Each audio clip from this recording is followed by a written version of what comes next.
So listen to the voice called belief. Belief in God, belief in His love for you, belief in your purpose and callings, and His ability and desire to use you right where you are. No perfection necessary but His. Welcome to the Sterling and Stone Mentoring Podcast. If you're ready to get clarity about the dreams in your heart and pursue your calling in kingdom-driven ways without sacrificing priorities, then you're in the right place. Prepare to wake up with God-sized dreams and actually know what to do about them. I'm your host, Laura, and I believe all things are possible with God. I also have a dream in my heart that's too big for me alone, so I created a table for us to come to. And together, we're going to figure out exactly how all the things are possible in our lives. My calling is to guide you into discovery, creation, and pursuit of your story alongside God.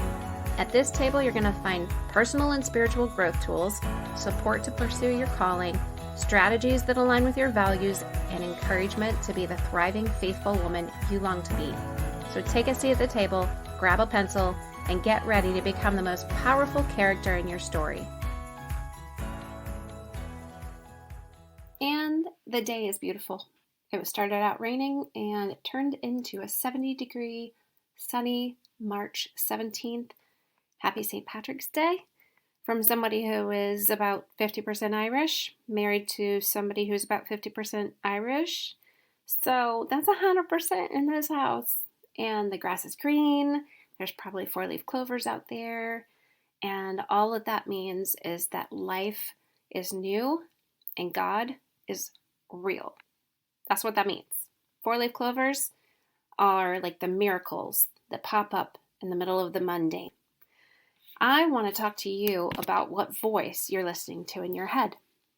Would you say, if you could name the voice in your head and you had to pick one, would you name that voice belief or unbelief? That's where we're going today. And I'll keep it short and sweet for you.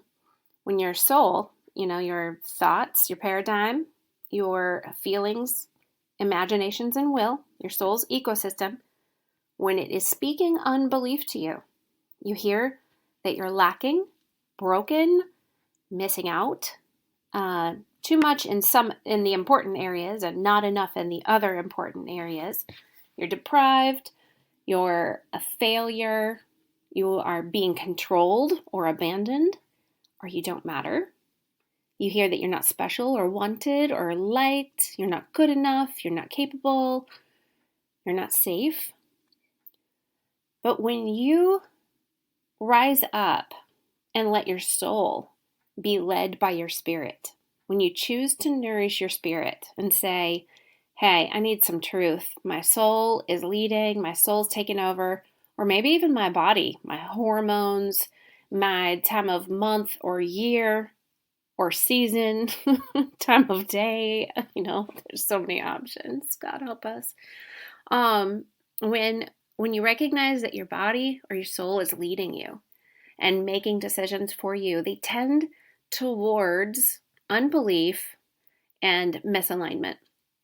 But when your spirit, fully redeemed by the work of the cross, rises up and leads you into truth, it is the Spirit of God lives in you as a believer. So that Spirit of God that dwells within you can rise up and give you the truth and show you the way to go. So when your spirit is speaking belief and the voice you hear is belief, this is what it sounds like. You are blessed. You are taken care of. You have a purpose. You are chosen. You are loved and worthy. And God gives you all that you need. Your spirit knows that God has completely equipped you, that the love of God is full and will never leave you, never forsake you.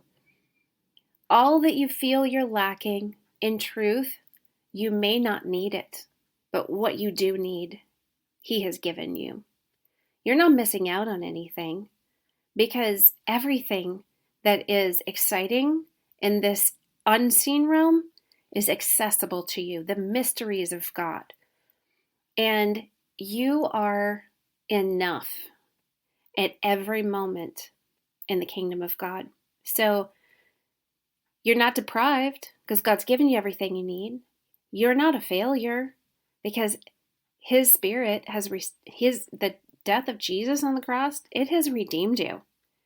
And so anywhere that you have failed, all you have to do, here's the deal. When the enemy accuses you, you go, yeah, you're right. I failed. And Jesus showed up and is my success. In my failure, He is success. In my lack, He is abundance. In my brokenness, He is strong. He is the glue. When I am judged and shamed, I'm not abandoned. And when I'm crushed, I keep surviving.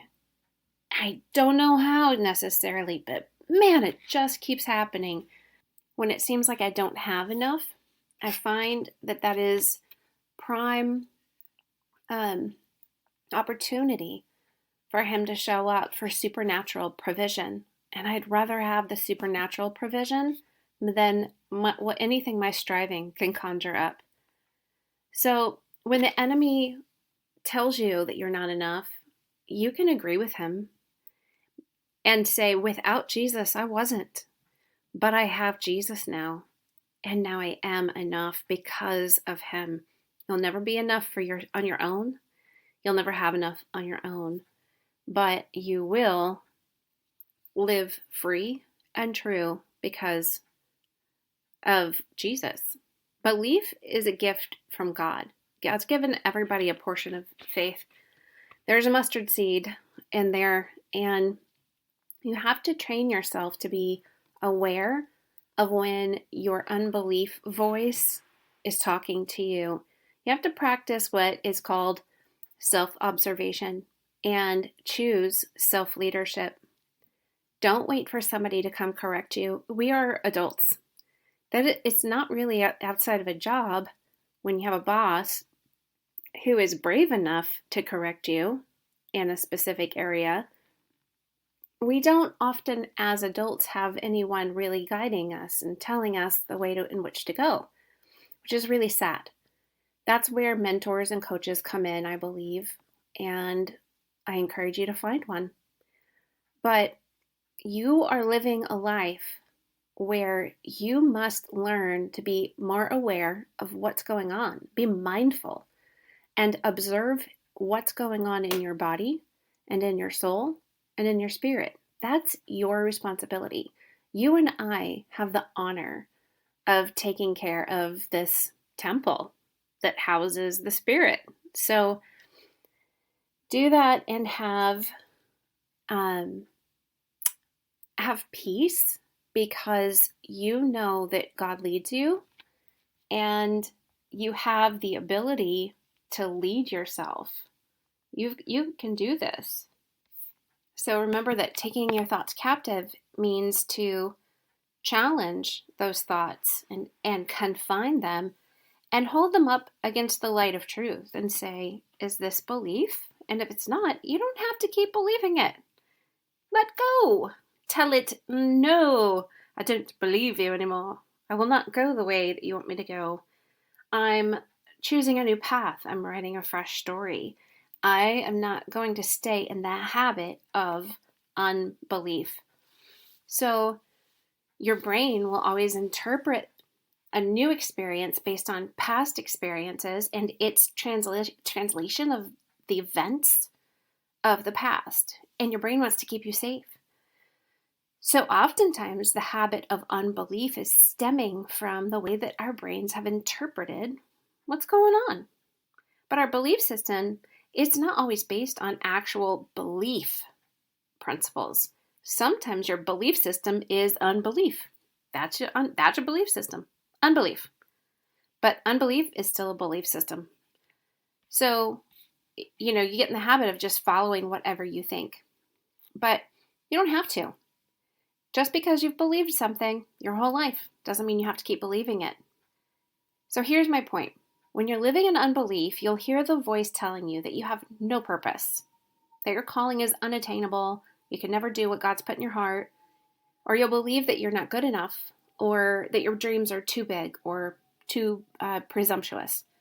But when your spirit leads you, you will hear that with God, all things are possible, that He's faithful to finish what He started in you, that what is in you as a daughter after God's heart is valuable to Him, that He recognizes it, that He sowed it into you, and He will bless it. You'll hear Him give you blueprints and send people your way to confirm, and you'll get nuggets of favor as you go, and maybe it'll happen quickly. Maybe it's going to take some time. Some of the things that are in your heart will come to pass quickly.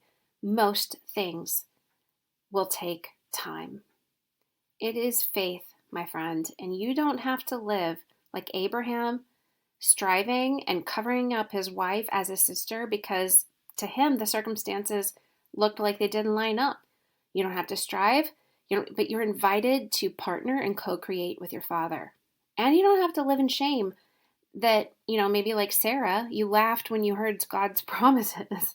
He didn't withhold Isaac from her just because she didn't believe at his first word. Her natural circumstances, her age, it was, pretty good reason to giggle or just even mock. But just because she did doesn't mean that God said, well, you don't deserve this. I'm not going to do it for you. No, she still bore a son. He kept doing what he planned to do, regardless of her response. And she learned from his miracle-making faithfulness. You can do this thing, whatever it is. Write a book, start a podcast, build a business or a ministry, sell your art, homeschool your kids, support your family, stay at home with littles when your heart's dying to have a career. You can do it. They're all going to be hard things. You're going to have harder things in the future, I promise. And they're all going to be worth it. You're playing the long game. And with God's glory as your rear guard, you can do this. So listen to the voice called belief. Belief in God, belief in His love for you, belief in your purpose and callings, and His ability and desire to use you right where you are. No perfection necessary but His. So do me a favor and subscribe to the show so you get the updates about episodes coming out. Please keep the prayers coming about the course that I'm building for women who are looking for purpose and support. And if you want to say thanks in any way for anything that I share and the work that I do, please leave me a review on Apple Podcasts so the show can find its way into more ears and hearts. And don't forget to jump into the Christian Women's Mentoring Community over on Facebook. I say pick up your pencil today, my friends, because you're meant to be a powerful character in an amazing story. And God has given you the invitation. This, if you're listening to this right now, you have been invited into an amazing story with an amazing God. Have a great day.